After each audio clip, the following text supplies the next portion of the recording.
1分鐘3個重點，同你講出人生選擇嘅結構。有好多人覺得選擇係一件好複雜嘅事，但係我同你講呢，其實人生只係得3種選擇模式嘅啫。我哋一齊去解構下。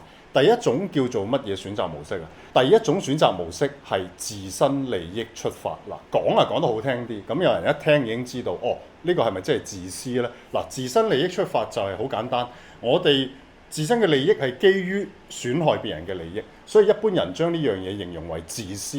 咁但係點解自私嘅選擇模式對社會、對周邊都係一個失敗，都係一個唔好嘅事情呢？原因好簡單，可能你選敵800就自損1000。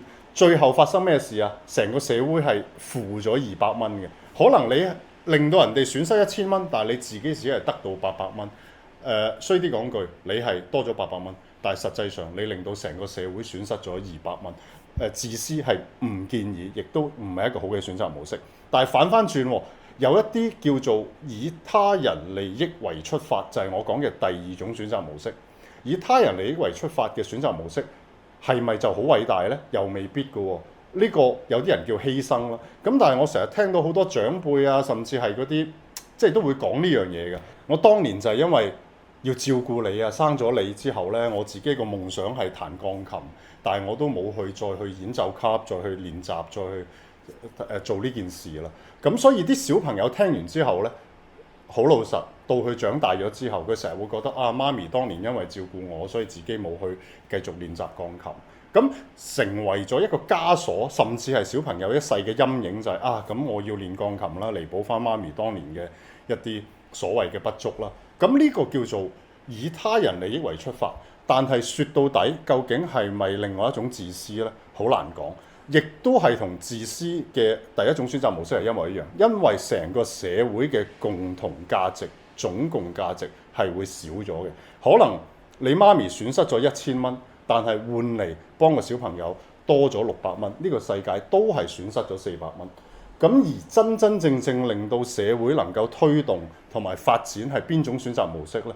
就係以他人以及自身利益為出發點嘅選擇模式。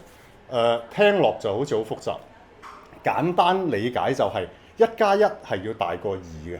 可能你做一個決定，你做一個選擇嘅時候，你自己係會多咗800蚊，但係同時間呢，影響到你身邊嘅別人都會多咗300蚊或者500蚊。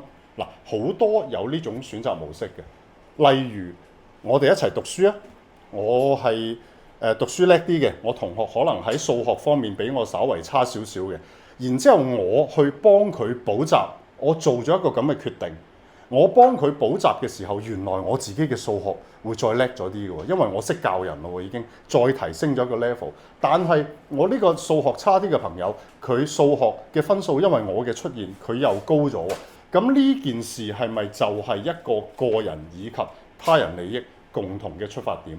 而最後嘅成果係乜嘢？兩個數學成績都好咗，對個社會嘅分數或者我哋叫做價值增大咗。呢個就係叫做貢獻嘅出發，或者我哋叫做個人以及自身利益為選擇嘅依歸。所以最後我想講嘅係自私唔好，犧牲唔好，最好嘅選擇模式係自己有得着嘅同時，亦都令到身邊嘅人增值。呢個先係社會能夠進步嘅唯一選擇模式。